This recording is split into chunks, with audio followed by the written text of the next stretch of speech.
Pode sentar. Bom dia, amados. Graça e paz da parte do Senhor nosso Deus. Amém? Alegria grande estar com os irmãos mais uma vez.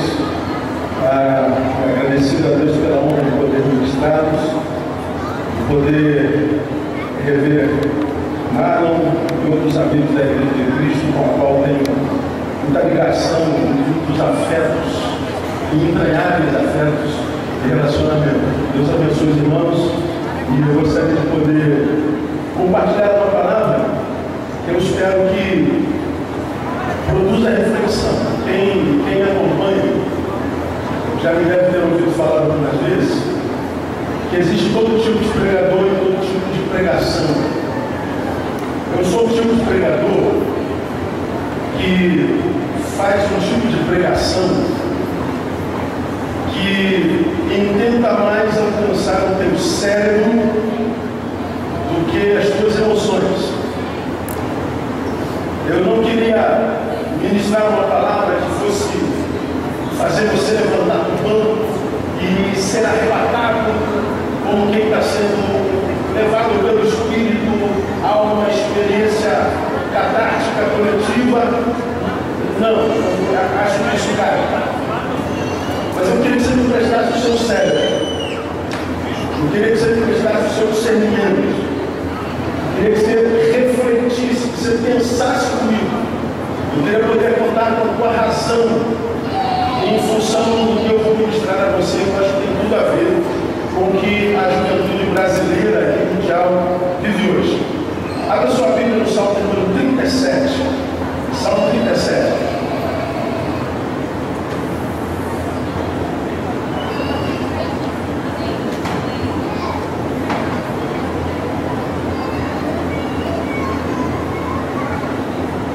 Quando você abre esse salmo, deixa eu falar da essência da palavra. Vivemos hoje, Marlon, um tempo sem precedentes na história da humanidade. Nunca tivemos tanta liberdade que nós temos agora. Essa geração é a geração mais livre da história da humanidade. Uma geração que pode tudo. Uma geração que tem derrubado limites. Uma geração que tem liberdade de ir, de fazer, deixar de fazer, de pregar, deixar de pregar, de pecar, deixar de pecar. Você tem liberdade para falar com o pai como se o pai fosse um igual a você. Você tem liberdade para falar com o prefeito da cidade, como vocês têm relação, relacionamento. A gente tem muita liberdade, principalmente aqui no Brasil, e isso é extraordinário. É para a liberdade que nós fomos chamados.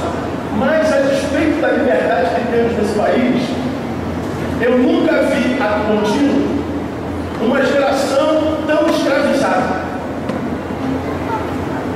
Uma geração livre, mas que, porque não soube usar a liberdade, acabou se tornando uma geração escrava da própria liberdade. Por exemplo, nós temos hoje no Brasil, como em tempo algum na história desse país de luta, uma geração extremamente viciada em todo tipo de droga. Nós nunca tivemos tantos viciados como nós temos hoje. Há quem diga que em crack, por exemplo, já somos quase 2% da população viciada. Nós nunca tivemos um número tão grande de jovens viciados em crack, cocaína e outras drogas psicotrópicas por aí fora.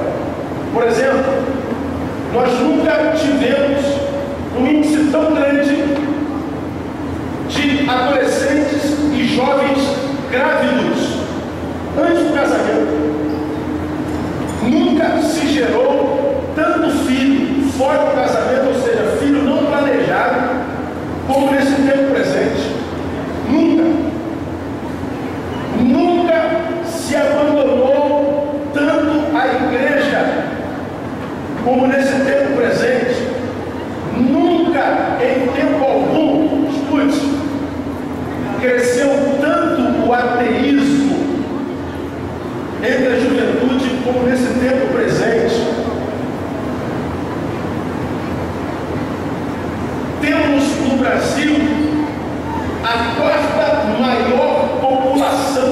carcerária do planeta.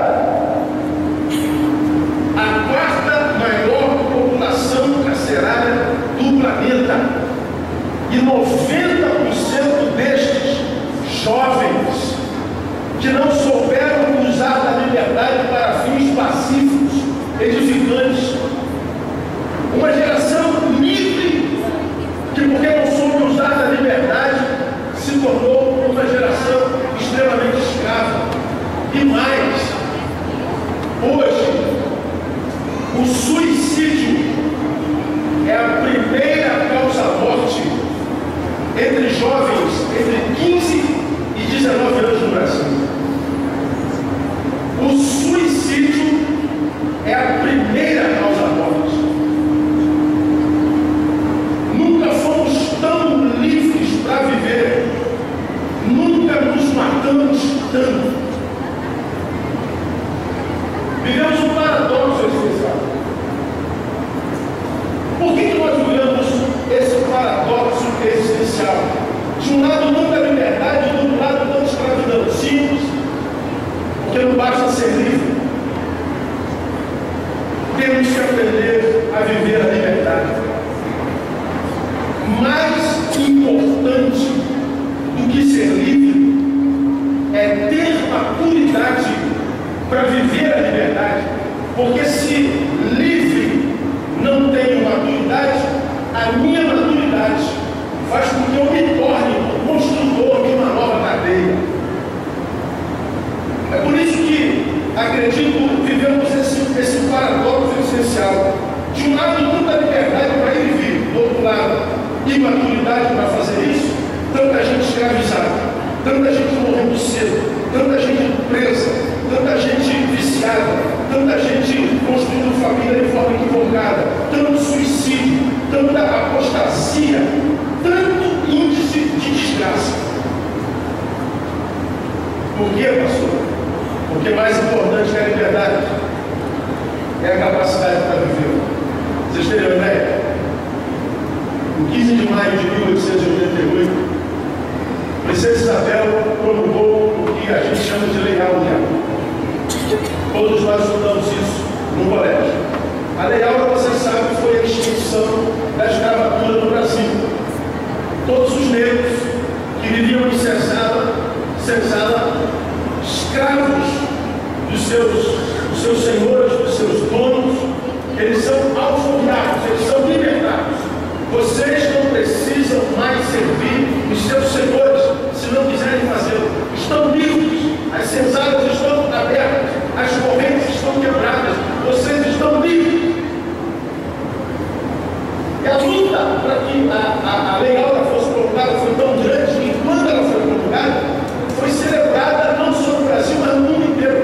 Mas, paradoxalmente, no mesmo ano, isso foi 15 de maio de 1888, no mesmo ano foi promulgado o que a gente conhece até hoje como a Lei da Vadiagem. Você sabe o que é a Lei da Vadiagem? E por que a Lei da Vadiagem foi promulgada? Porque os escravos que nasceram na senzala, os escravos que foram escravos a vida inteira, os escravos que não conheciam liberdade, os escravos que não sabiam o que é ser livre, os escravos que não tinham competência para a liberdade, foram lançados na liberdade sem essa competência. O que aconteceu? Eles não sabiam o que fazer com a liberdade. Grande parte deles tornou-se mendiga. Outra parte se envolveu com crime, com vício, com promiscuidade. E o caos na cidade, depois da promulgação da Lei Áurea, foi gigantesco.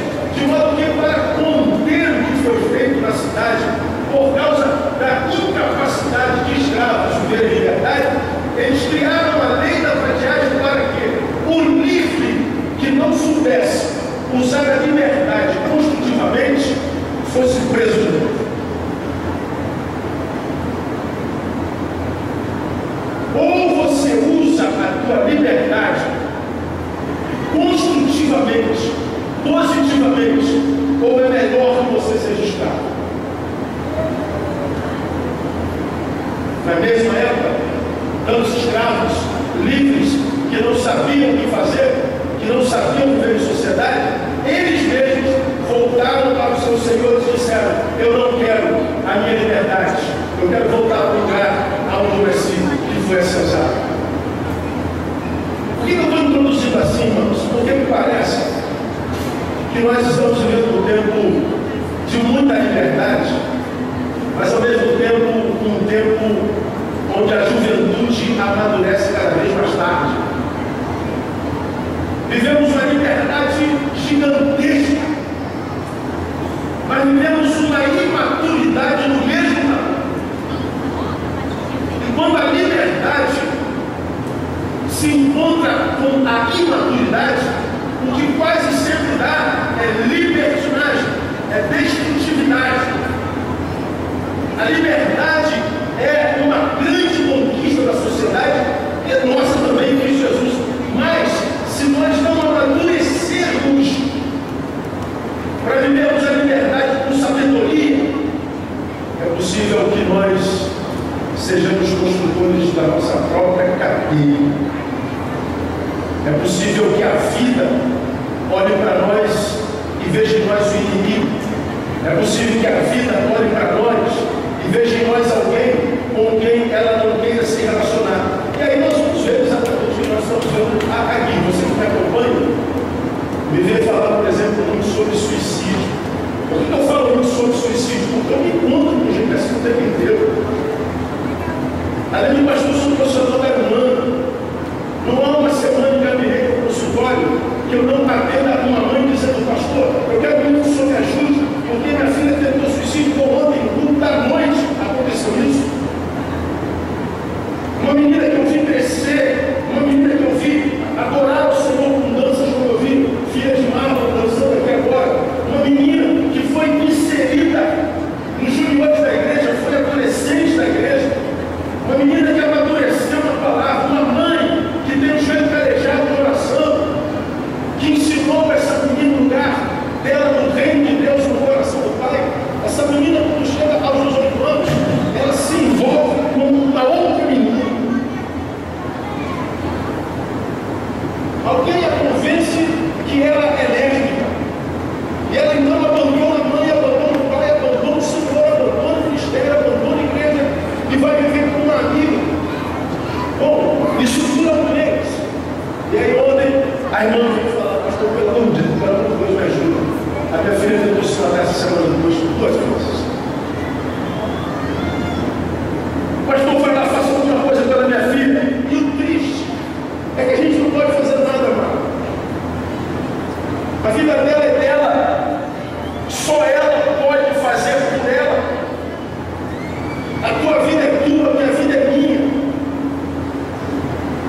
Quando as adversidades da alma se instalam no cerne do nosso peito, quando nós nos encontramos com as nossas angústias e dores, aquelas que nós temos todos, e que quase ninguém sabe que temos, às vezes nem a esposa, nem o marido, nem o pai, nem a mãe, mas que estão lá enquanto crise potencial.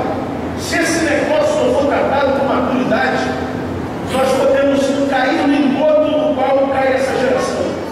Uma geração embebecida pela liberdade, uma geração embebecida pela queda dos limites, uma geração que estudou, que pode fazer todas as coisas, e como desesperada, e como uma nada, vai viver a sua liberdade, desconsiderando que para viver liberdade se precisa de maturidade, porque se não se vive maturidade, liberdade com maturidade, a gente se transforma no construtor da nossa própria cadeia.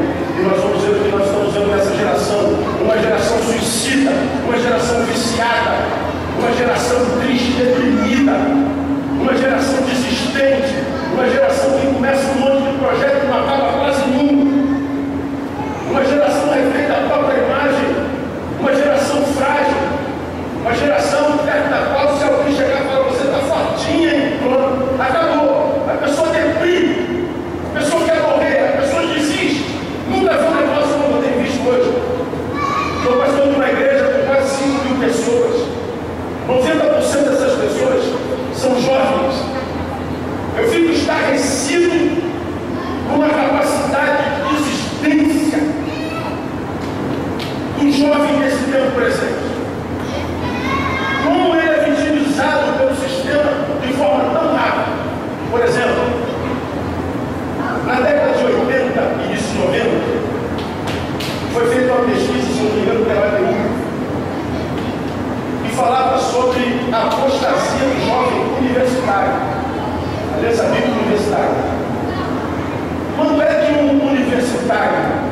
na década de 80, início de 90, caso apostatasse da fé porque entrou na academia, porque entrou na faculdade, porque foi estudar história, porque foi estudar fisiologia, se acontecesse de um acadêmico cristão apostatar da fé, quando que acontecia lá no final dos 80 e início de 90?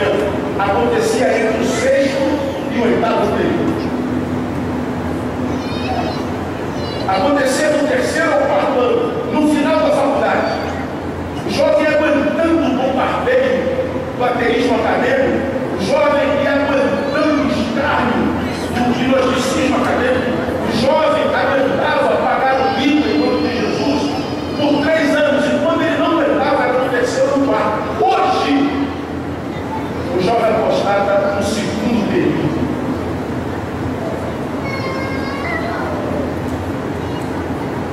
Ele entra na academia e no segundo, terceiro período a gente já ouve jovem dizendo: eu não creio mais em Deus, eu questiono a palavra de Deus,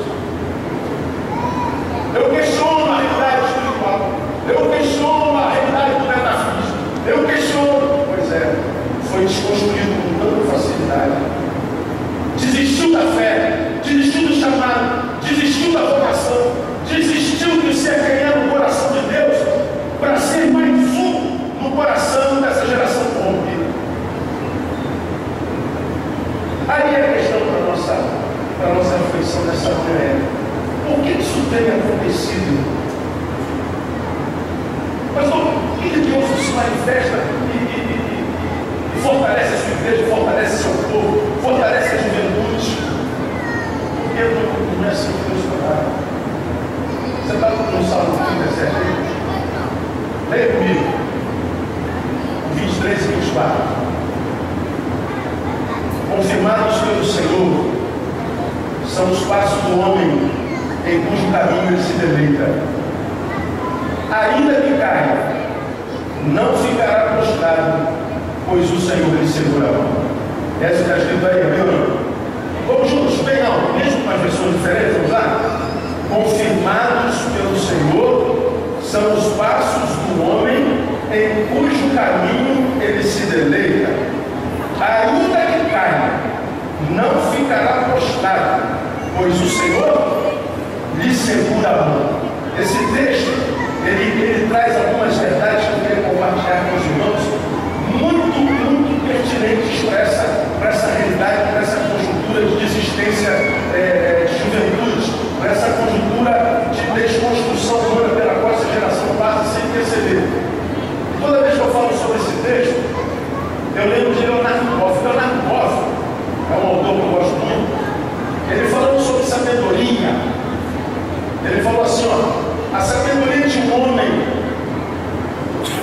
não é medida pela quantidade de informações que possui, mas pelo uso que faz dela. A sabedoria de um homem não é medida pela quantidade de informações que possui, mas pelo uso que faz dessa quantidade de informação.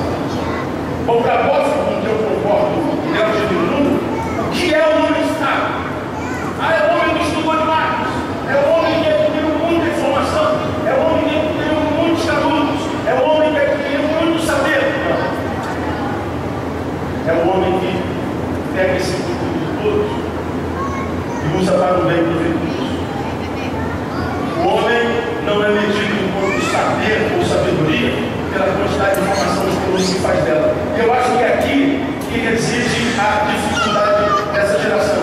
Uma geração muito bem informada, informatizada. Uma geração que tem acesso à informação, tem liberdade de informação. E há tanta informação, que a gente poderia dizer: essa geração é uma geração sábia. Não é sábia porque a sabedoria não é medida pela quantidade de informação que adquire, mas pelo uso que faz dela. De modo que nós nos traduzimos numa geração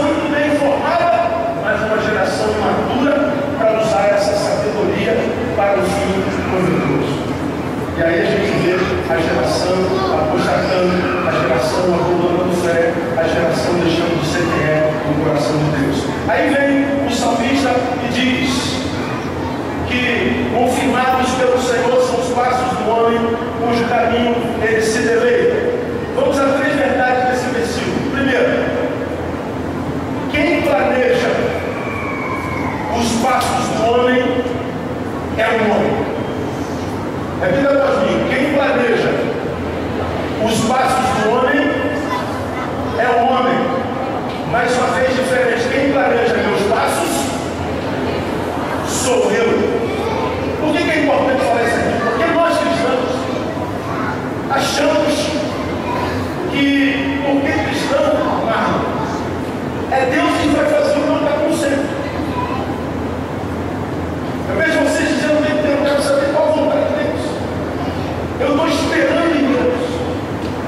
Eu estou aguardando a manifestação do Senhor para saber qual o caminho do Senhor aqui para mim. Eu estou aguardando para saber do Senhor qual faculdade que eu faço. Eu estou aguardando do Senhor para saber qual menina que eu namoro. Eu estou aguardando do Senhor para saber qual igreja eu congrego. Eu estou aguardando do Senhor para saber qual a vontade de Deus para a minha vida. Bom, esse texto aqui desconstrói essa realidade. Ele está dizendo que, confirmado pelo Senhor, são os passos do homem que ele agrada. Ele está dizendo aí: quem faz teus passos é você.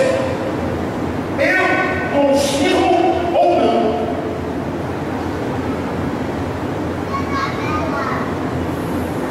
Neil, a obrigação de reger a sua vida e transformá-la numa vida que vale a pena ser vivida, construir uma vida útil, construir uma vida da qual se orgulhe, tornar-se uma pessoa que, ao se olhar no espelho, dela se tem orgulho, isso é obra tua.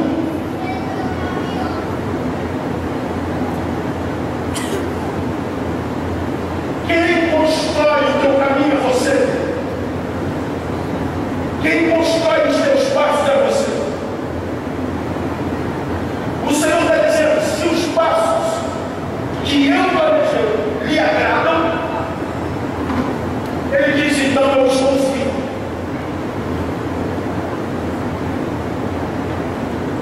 Então, quando eu penso nessa realidade, não cabe aquela história: ah, pastor, o Senhor me abandonou. Eu clamei tanto o Senhor não falou comigo. Eu orei tanto o Senhor não se manifestou. Eu pedi tanto a Deus para me livrar e não me livrou. Eu pedi tanto a Deus para que Ele manifestasse a sua glória e o seu poder, mas Ele não manifestou-se.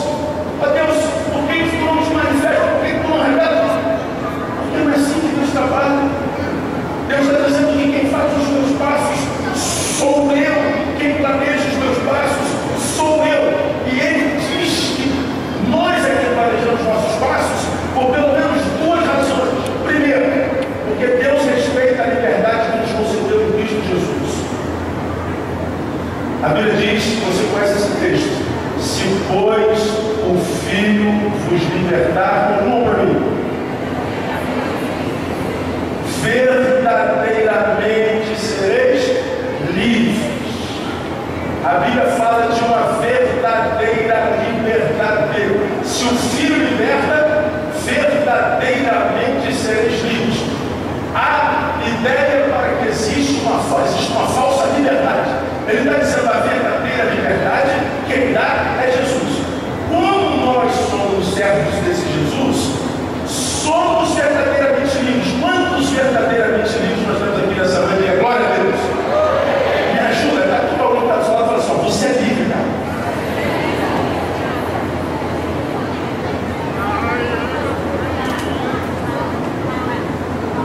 Você sabe o que isso quer dizer? Que eu sou livre para pecar à vontade,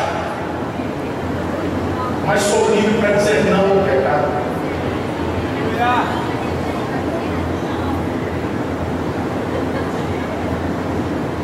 Eu sou livre para questionar a fé totalmente, mas sou livre para mergulhar nela e viver integralmente. Eu sou livre para transar com quantas mulheres ou homens quiser, mas sou livre para não fazer isso com nenhum deles, por obediência ao Deus que me salvou, me libertou. Em Cristo, eu sou livre para ser um apóstolo, eu sou livre para ser um santo, eu sou livre para ser um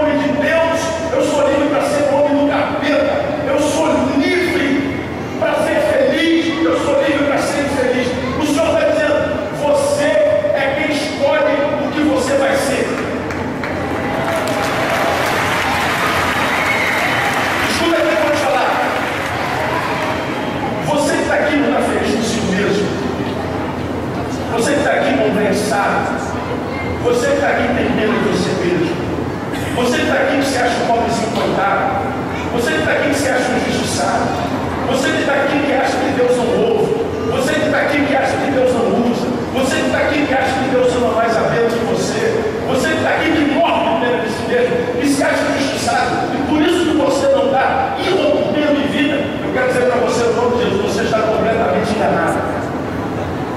O Deus que a gente serve não tem filhos prediletos, Ele nos ama a todos igualmente. E todos nós, quando fomos gerados no ventre de nossa mãe, quando chegamos lá, Deus já tinha planos para todos nós. Nós não somos filhos de chocadeira, nós não nascemos para perder, nós não nascemos para vida insignificante, nós não nascemos para ser alguém de quem nós não temos orgulho, nós nascemos para ser filhos de Deus. Ele diz: criei filhos e os engrandeci. Nós não nascemos para ser isso que muitos jovens são hoje, gente de quem eles mesmos não se orgulham. Mas por que não são, pastor? Porque o diabo está se levantando, porque Deus abandonou? Não, porque você não soube construir os seus próprios passos. Você resolveu se tornar vítima do sistema. Deus diz que Ele respeita a liberdade que você tem em Cristo Jesus. Um Deus que liberta e em seguida controla a vida do libertado, não libertou, apenas trocou de cadeia. Isso aqui eu estou dizendo o seguinte: quando Cristo liberta alguém, Ele liberta de tal forma que esse alguém é liberto até dele, que é libertador.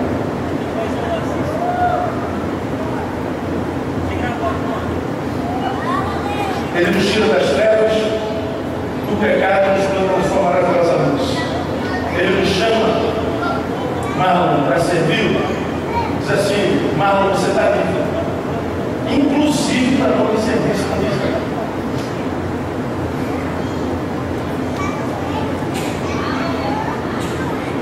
Você é verdadeiramente livre, porque se Deus livra a gente do pecado, mas nos obriga a servi-lo, Ele só nos propõe de caminho. Acompanhe o que eu quero lhe dizer. Quando Cristo nos liberta inclusive da obrigação de servir. Se você que foi liberto quiser não servir a Cristo, Ele não vai botar o dom na sua boca e mandá-lo servir obrigatoriamente. Ele não vai botar uma coleira no seu pescoço e vai dizer: você vai me servir. Ele não vai botar uma ameaça: se você não me servir, vou botar você no meio. Quando Ele me liberta de tudo, inclusive dele. De modo que Ele está dizendo: você é livre, inclusive para não servir. E por que nós o servimos? Por amor. É amor. É uma decisão. É uma escolha. De modo que ninguém abandona a fé, porque o mundo é poderoso demais, porque a tentação é grande demais, porque a diversidade é grande demais. O abandono ou a permanência é uma questão de escolha. Quem faz os meus passos sou eu. E por que Ele dá essa liberdade? Ele respeita a liberdade que nos concedeu em Cristo Jesus. Ele respeita a liberdade que nos concedeu. Daí você é livre. Então faça o que eu faço com sabedoria. Por isso eu tenho que dizer para você o seguinte: você está aqui, irmão, que não está satisfeito com o que é. A palavra de Deus nessa manhã para que você olhe para o caminho que você tem trilhado na vida, que você olhe bem com quem você está andando, com quem você está sentando, olhe bem para a forma como você tem tratado a palavra de Deus, olhe bem para a forma como você tem tratado com a vocação, olhe bem para a forma como você tem lidado com o pai e mãe, olhe bem para a forma como você tem lidado com as coisas do Altíssimo, olhe bem para a forma como você tem lidado com a profissão, com o sexo. Cuidado com o que você está fazendo na sua vida. Você só está fazendo o que está fazendo porque quer. E o Senhor vai dizer: as consequências disso só virão contra você.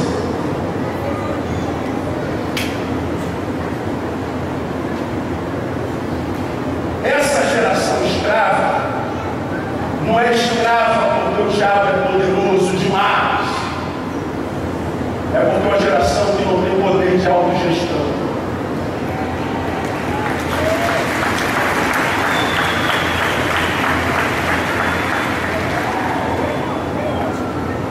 Quem faz meus passos sou eu.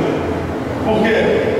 Não só porque Deus respeita a liberdade que nos concedeu em Cristo, mas porque Deus respeita a inteligência dele em nós. Daí você é livre para construir os seus passos da tua vida. Por que, Deus? Porque a inteligência está em você. Eu te criei a minha imagem e semelhança. Eu te capacitei para gestionar a sua própria vida. Eu te capacitei para amadurecer à medida que os anos passam do seu relacionamento. Por isso eu não te fiz um ser autônomo, eu não te fiz um fantoche. Eu te libertei e capacitei para que você construa a tua vida com discernimento e construindo para que eu possa confirmar. Por quê? Porque eu respeito a inteligência que eu dei a você. Deus respeita a inteligência dele em mim e nós quase nunca acreditamos na nossa inteligência. Deus nos escolheu e capacitou e nós quase todos, principalmente no fracasso, duvidam da própria capacidade.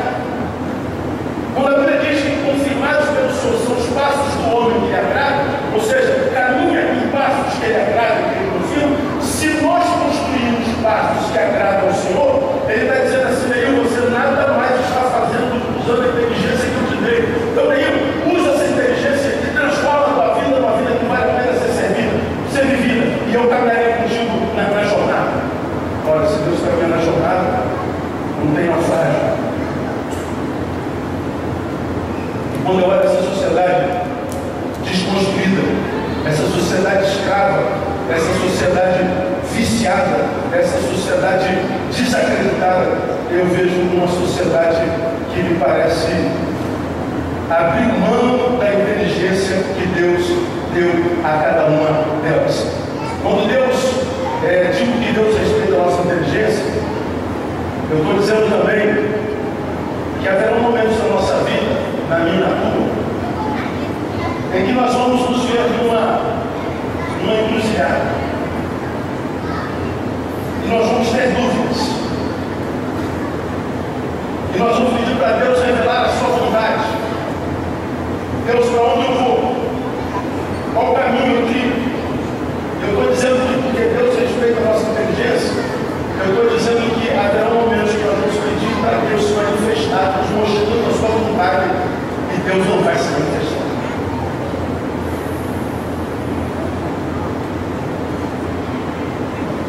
Eu sou pastor há 25 anos, tenho 49.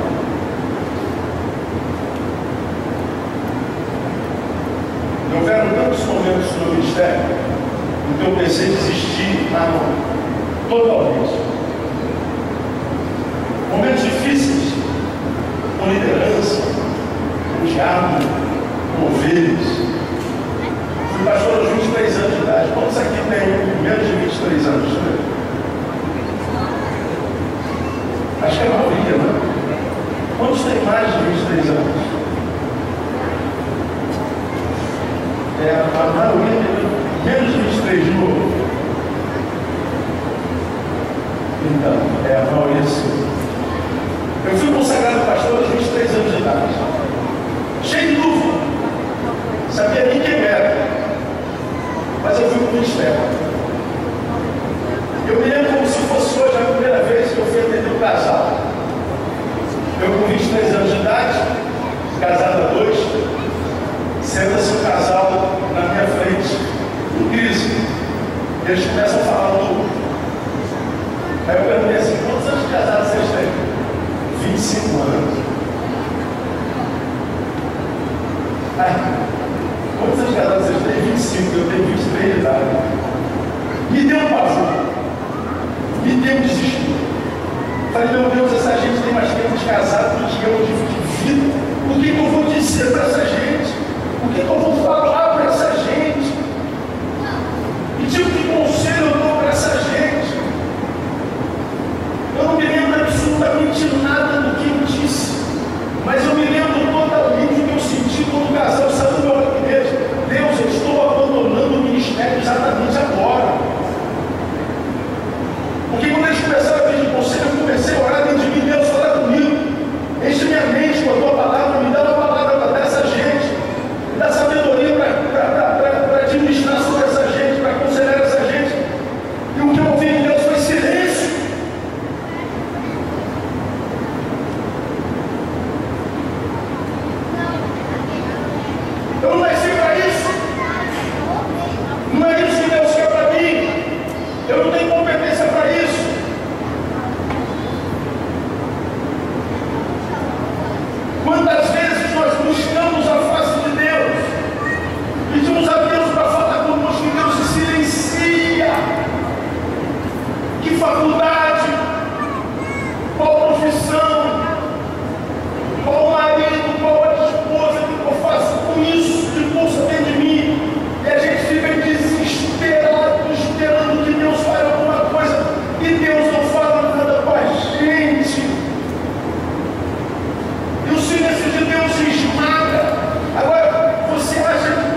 própria vida, porque quem planeja meus passos sou eu. Mas existe uma outra verdade, uma segunda verdade que emana dessa. Como eu acabei de falar, a segunda verdade é, dependendo desse planejamento, ou quem planeja meus passos sou eu, Deus anda no caminho comigo ou não. Confirmados pelo Senhor, são os passos do homem cujo caminho ele se agrada. E se os passos do homem forem por caminhos que ele não se agrada, o Senhor não confirma. Isso quer dizer que eu vou ter de Deus na proporção do que eu faço para ele. Depende mais de mim. Aí eu encontro uma geração chorando. Pastor, por que Deus não fala comigo? Por que Deus não me ama? Por que Deus não se manifesta em mim? Pastor, eu vou ao congresso e vejo gente babando no Espírito, pulando no Espírito, voando no Espírito, vivendo uma espiritualidade maravilhosa, parece transcendental, mas não acontece comigo, ou talvez vocês estejam trilhando caminhos errados. Talvez vocês estejam trilhando caminhos diferentes. E algum caminho Deus confirma, algum caminho Deus não confirma. E por que dependendo desse planejamento Deus anda comigo no caminho ou não? Dizer que Deus vai comigo ou não, significa dizer o quê? Que Deus não negocia sua soberania. O que isso quer dizer? Se Ele não negocia soberania, isto é, Ele não negocia caráter, nem viola princípios. Significa dizer que mesmo amando com amor eterno, Ele nunca abençoará o nosso erro. Se o neguinho estiver andando por caminho errado, por mais que ele ama, ele não negocia sua soberania, ele não vai caminhar comigo nesse caminho. O meu fim é o fracasso da cadeia mesmo. O meu fim é a frustração. O meu fim é a vida sem vida. O meu fim é me transformar no desígnio de Paulo. Fala a respeito dessa geração. Paulo escreve um livro chamado Geração Líquida. Ele fala que essa geração está sendo de tal forma demolida no seu caráter, nos seus princípios, nos seus valores, que o seu conteúdo já não tem mais substância necessária para reter valores intrínsecos, de modo que quando o que é bom chega até a vida dele, o conteúdo é rico e se perde. Uma geração que não tem consistência para absorver vida com princípios, vida que vai, de fato, a pena serem vividos. E por que isso acontece? Porque Deus não está no caminho. Não está no caminho, porque o caminho que nós planejamos não é o caminho que glorifica o nome do Senhor. Não é um caminho que exalta o nome do Senhor. É um caminho que só dá prazer na carne. Um caminho que só dá prazer para mim. Um caminho que só dá honra à minha própria imagem. Um caminho que me tem como ser central e não Deus. De modo que se Deus não for o centro da minha vida, Ele não é área nenhuma da minha vida. Então, quando eu entendo que eu faço o meu caminho, dependendo desse caminho, Deus vai comigo não, significa dizer que Deus não negocia a sua soberania e mais. Significa dizer que liberdade é uma via de mando. Se de um lado, como eu falei no início, Deus me liberta e não me obriga a servir, por outro lado, Ele não se vê obrigado a me abençoar se a vida que eu vivo não agrada.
lembro de uma ovelha minha que trabalha na ONU, na Itália.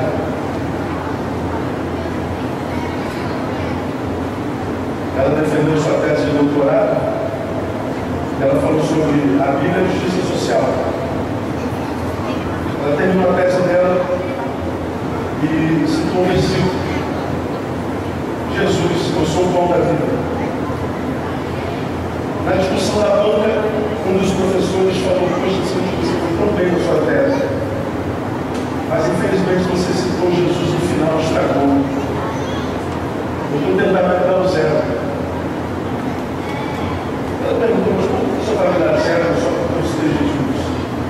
Porque você citou Jesus como sendo o pão da vida e ele é para você, para mim, para a banca, para os outros que são. Vocês veem Jesus como Deus e nós não. Porque se Jesus fosse Deus, se Deus fosse bom, uma vez que você for de justiça, e se ele fosse bom, não haveria fome na terra. Eu não posso acreditar no teu Deus, porque se o teu Deus existisse, não haveria fome na terra. Na cabeça do professor não se coaduna dor e amor de Deus, injustiça e justiça de Deus.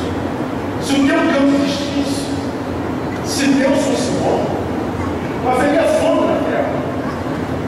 Sim, é isso que eu vejo. Ela perguntou ao professor: o que Deus tem a ver com a fome na terra? Olha, meu Deus, e daí? O senhor sabe, disse ela, por que existe fome na terra, professor? Porque tem pessoas que têm 2 pães e não partilham. O culpado da fome é o Senhor. O culpado da fome sou eu. O culpado da miséria somos nós, que compramos pães franceses na padaria, meia dúzia deles, comemos 2, 4 vão na dispensa, endurece e a gente joga fora. É por isso que tem fome.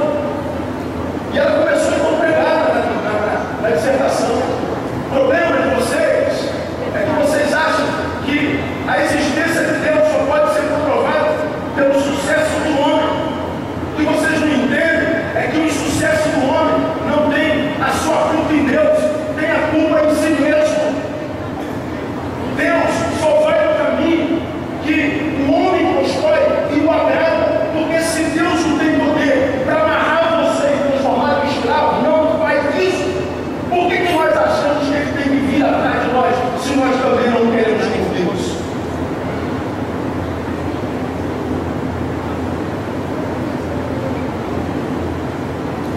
Não cabe sem ninguém nessa geração. Se Deus existisse, eu não estava doente. Se Deus existisse, fulano não tinha morrido. Se Deus existisse, não tinha acontecido essa calamidade. Se Deus existisse, não tinha acontecido essa desgraça. Como aquilo que aconteceu lá em 2010 no Rio de Janeiro, aquele garoto que entrou na escola e matou 12 crianças. Lembram disso? A 1 quilômetro da minha igreja. Fui em 7 enterros daquelas 12 crianças.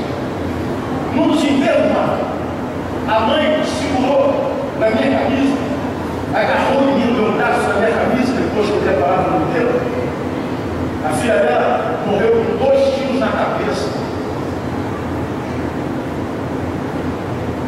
O caixão não pôde ser aberto porque não tinha cabeça para enterrar.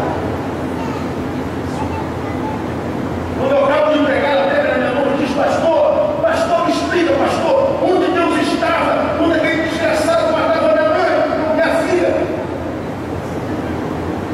Aonde Deus estava, pastor? Como quem diz: o culpado é Deus. O culpado é Deus. Essa desgraça só aconteceu porque Deus decide, porque Deus é bom. Eu falei: meu Deus, o que eu falo para essa mulher? Vem na minha boca, não tem uma hora. Eu abracei, botei no meu peito e disse assim: aonde Deus estava quando aquele desgraçado matava sua mãe? Eu disse para ela: no mesmo lugar onde ele estava quando matava o filho dele na cruz do Calvário. E eu sei que a senhora vai suportar, porque o filho dele morreu na cruz do Calvário. E ele vai dar força porque ele conhece essa sua dor. E eu continuei abraçando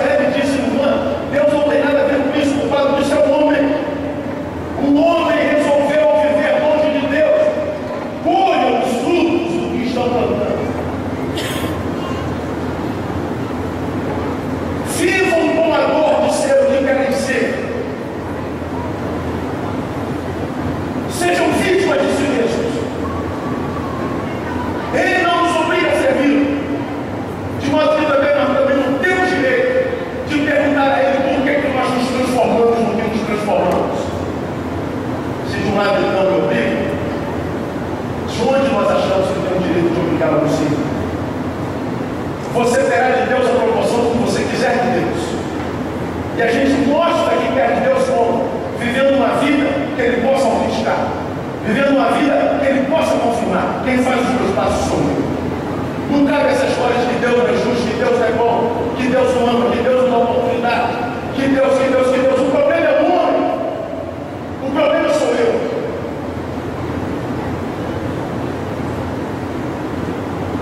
Dependendo desse planejamento, Deus anda comigo ou não. Porque Deus não negocia a sua soberania. Porque a liberdade via de um tudo. Terceiro, porque a presença de Deus em meu caminho depende mais de mim do que dele. Irmão, eu não consigo dar um passo sem dizer assim: Deus, se esse passo não for glorificar o teu nome, me ajuda a dar um passo para trás.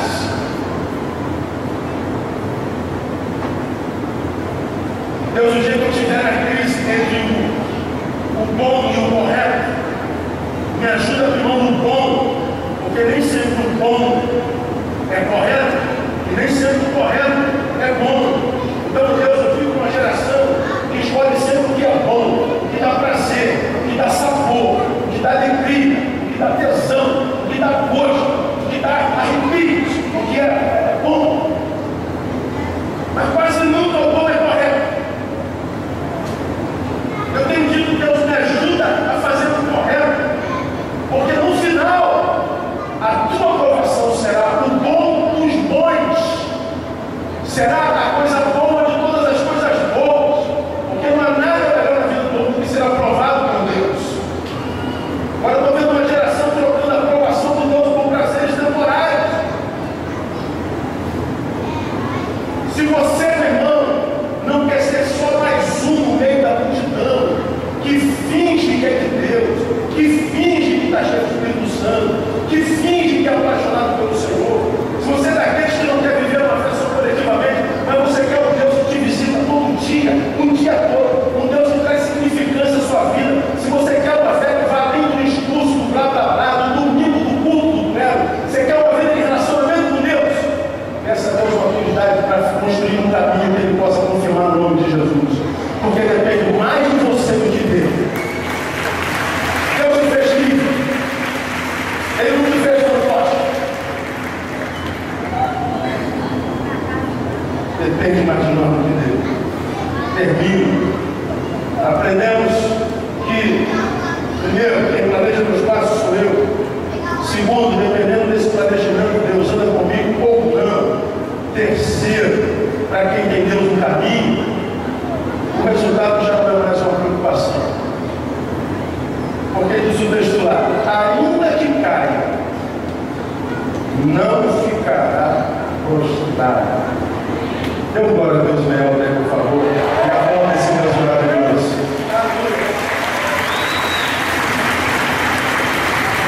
Olha aqui o que Deus está dizendo: se Deus confirma o meu caminho, ainda que eu caia, não ficarei prostrado. Ele está dizendo o seguinte: mesmo com Deus no caminho, eu posso cair. Mesmo com Deus confirmando o meu passo, eu posso fracassar. Mesmo com Deus confirmando meus passos, eu posso ter adversidade. Mesmo com Deus comigo no caminho, eu posso passar por momentos difíceis. Mas Ele está dizendo que não há mais medo, não há mais medo, porque nem a queda pode me paralisar mais. Para quem tem Deus no caminho, o resultado já não conta. Não existe mais esse negócio: se vai dar certo, vai dar certo, se vai acontecer, não vai acontecer. Bom, não é problema mais meu. Eu estou no caminho que Deus confirma, e se Deus está no caminho, eu sei que a vitória é minha pelo sangue de Jesus. Ele peleja as minhas batalhas. Quando eu sei dessa realidade, sei que estou vivendo uma vida que Ele autentica, eu estou dizendo o seguinte: algumas coisas acontecem na nossa vida. Primeiro, a ansiedade é vencida. Se eu sei que o caminho que eu estou andando, Deus pode autenticar. Se eu sei que o caminho que eu estou andando, Deus pode confirmar. Se eu sei que o namoro que eu namoro, Deus pode abençoar. Se eu sei que o trabalho que eu desenvolvo, Deus pode abençoar. Se eu sei que as relações que eu estou desenvolvendo, Deus pode estar presente. Se eu sei que os meus papos, Deus pode participar, acabou a ansiedade. Acabou. Acabou mesmo. Acabou tudo. Por que a ansiedade é vencida? Porque o que nos tira atrás do caminho é não saber se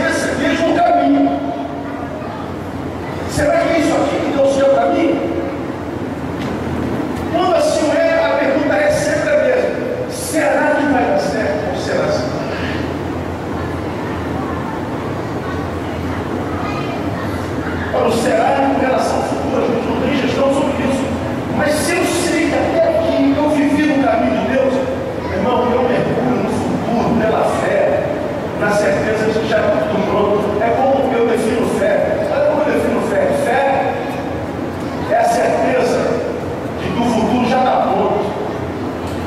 E que por causa disso, já celebra como se o passado fosse. Mas diga aí com os dentes do céu. Vou repetir. Fé é a certeza de que o futuro já está pronto. E que por causa disso, já celebra como se o passado fosse. Quando eu estou no presente, vivendo a fé na palavra, no caminho de Deus, o futuro é uma incógnita.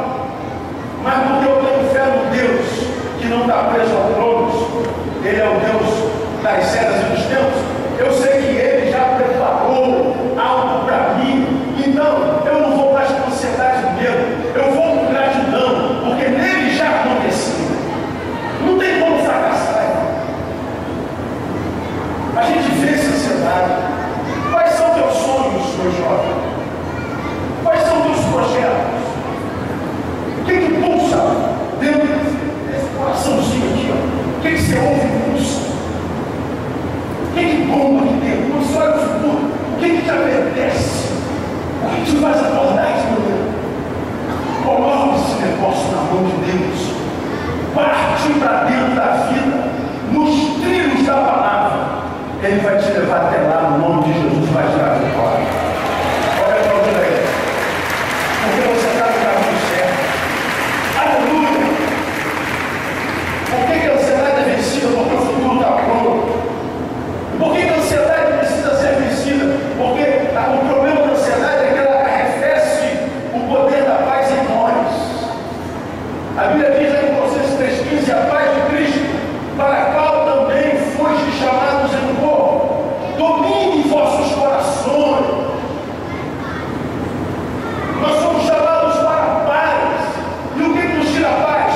A incerteza do futuro, o medo, a ansiedade. E o Senhor está dizendo: não escolhe o caminho onde o Senhor possa contigo e vá em paz. E desfruta da paz de Deus que excede todo entendimento. Ele vai dar vitória. Por que a gente tem que vencer a ansiedade? Porque a ansiedade desconfigura o valor do hoje. A ansiedade desconfigura o valor do hoje. Deus só age no hoje. Não existe ontem. Não existe amanhã. Só existe hoje. Se a ansiedade me toma, quando Deus vier me visitar, Ele não vai me achar no hoje, porque a ansiedade me sequestrou lá para o amanhã. A ansiedade me tirou do dia 16 de fevereiro e colocou lá no dia 3 de março. Eu estou aqui no dia 16, com a cabeça lá no dia 3 de março. Ai meu Deus, será que eu vou passar aquela prova? Será que essa entrevista vai ser boa? Será que o cirurgião vai dar certo? Eu estou lá na frente, enquanto preocupação.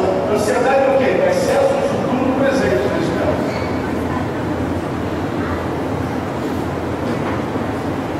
Eu estou no presente enxertado no futuro.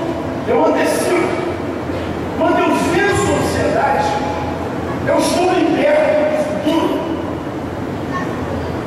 E me liberto para viver o que Deus tem para mim hoje. E quando Deus me capacita hoje, porque liberta o futuro, eu mergulho no futuro com a certeza de que mais uma vez a vitória vem pelo sangue de Jesus. Aleluia! Desconfigura o valor do hoje. Termino. Nós precisamos vencer a ansiedade, porque a ansiedade nos mergulha na realidade da vida. Só vencendo a ansiedade a gente é mergulhado na realidade da vida. E qual é a realidade da nossa vida? Nós não vivemos muito sucesso, nós não vivemos nem para derrota, nós vivemos para dar prazer a Deus. Confirmados pelo Senhor, são os passos do homem cujo caminho se deleita. Ainda que caia, não ficará prostrado, porque o Senhor lhe segura. Por que o Senhor lhe segura a mão? Porque o Senhor encontra deleite nele. Deus olha para nós e se se deleita. Deus olha para nós e sente prazer em nós. Deus olha para nós e vê o caminho que nós construímos para nós. Ele diz: esse caminho me dá prazer. Quando eu sou uma fonte de prazer para Deus, Ele está dizendo: Neil, você está livre para ser livre, para viver com liberdade e paz. Não há diversidade, não há inimigo, não há inimizade, não há seta, não há nada, nem no céu nem embaixo da terra, nem no ouvir, nada que possa paralisar você, porque você achou graça em meus olhos. Vai em paz dele, porque mesmo que você caia, fique tranquilo, a minha mão te levanta. Quem tem e vive com essa certeza não se vê paralisado nunca mais.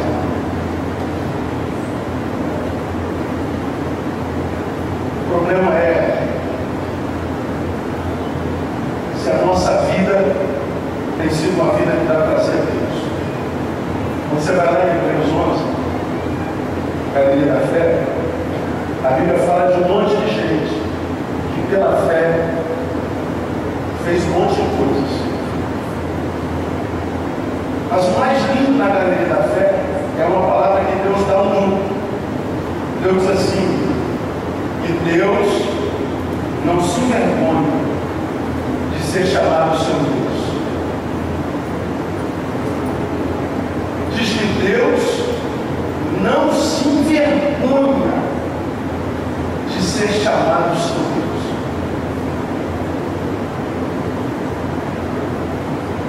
É a pergunta que eu faço para você individualmente nessa manhã. Quando Deus olha para você, o que Deus sente? Pega um caminho de o que você está fazendo com a sua vida. Ninguém pode responder por ninguém no barco dessa. Porque ninguém conhece ninguém. Todos nós nos imaginamos. Eu imagino você, e você me imagina, mas você não me conhece, eu te conheço. Você imagina que conhece esse irmão que está do seu lado. Você só imagina, mas não conhece. Os outros só sabem de nós o que nós queremos que eles saibam. Agora pega você, a tua vida, o teu namoro, o teu projeto, o teu sonho, tua sexualidade, tua vida profissional. Pega em você, pega o caminho que você está trilhando e responda para si. Vendo Deus isso, ele sente orgulho ou vergonha de você?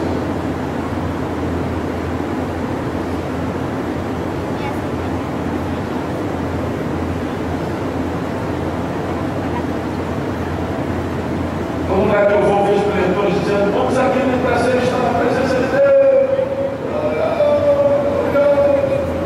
Mas todos têm prazer em estar na presença de Deus. Essa pergunta é boa, não é importante. A pergunta certa é: tem Deus prazer em estar na tua presença?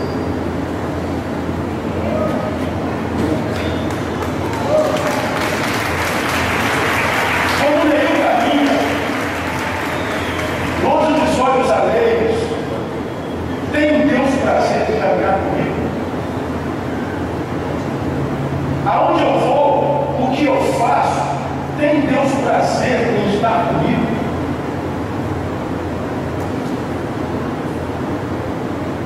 Vamos imaginar que Deus fosse um ser menor, tivesse depressão, angústia, dores, tristezas.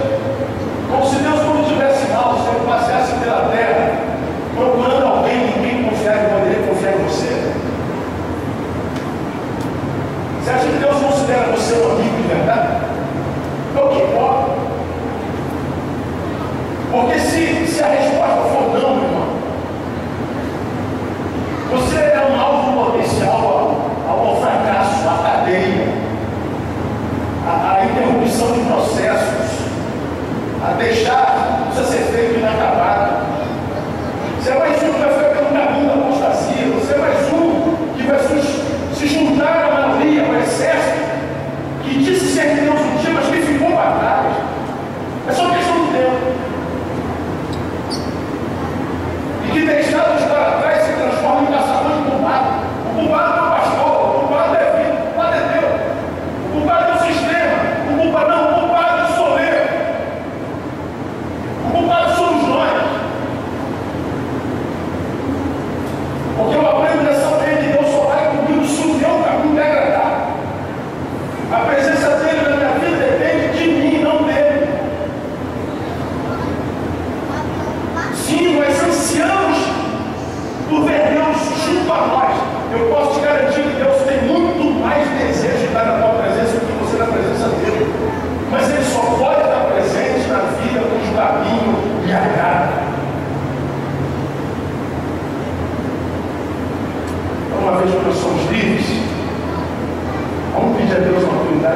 essa liberdade com sabedoria.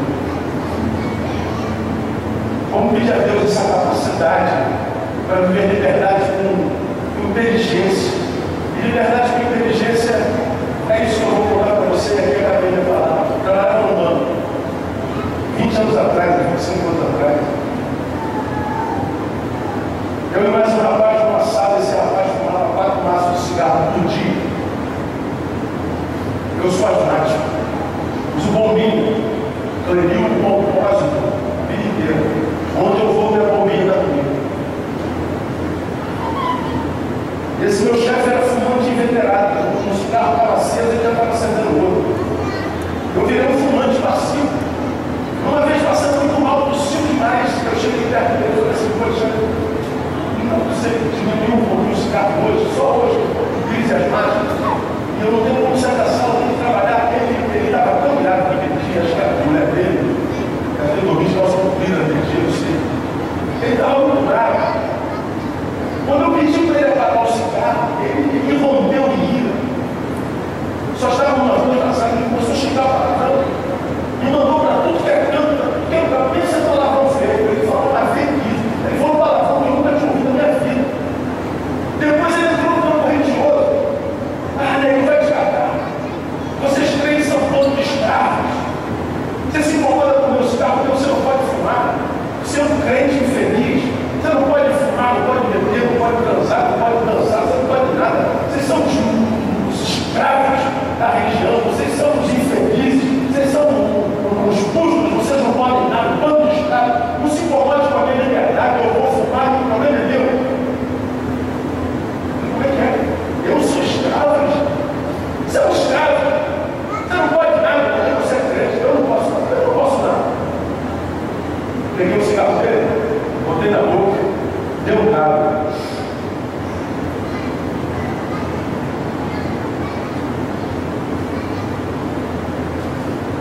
Nenhum. Se deu um cabo, e aí, gente? Quem me pediu?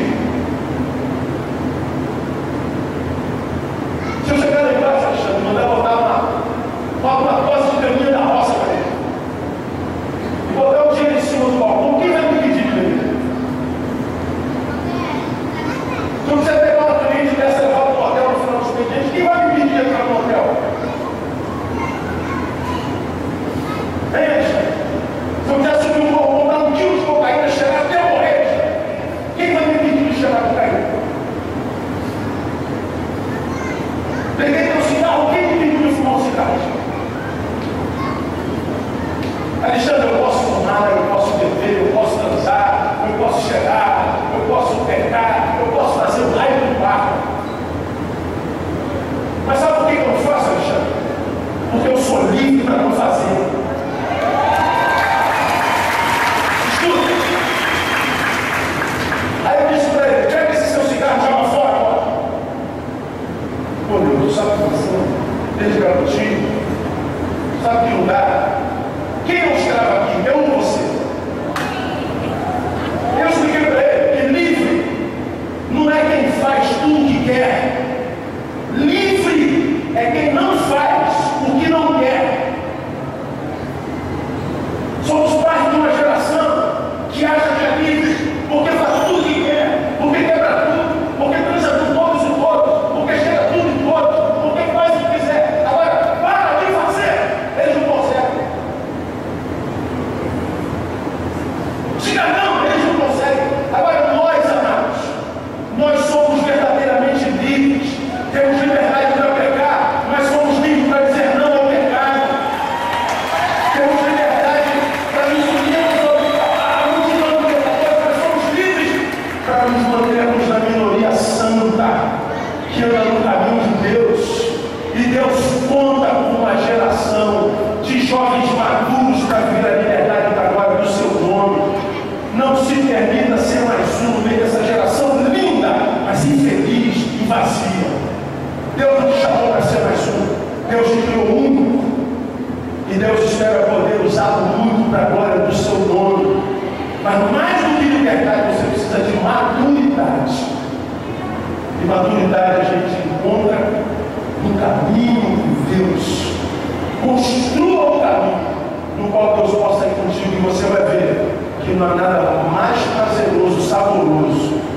servir a um Deus como o nosso. Nele, o futuro já está pronto. E porque está pronto, a gente celebra como se passado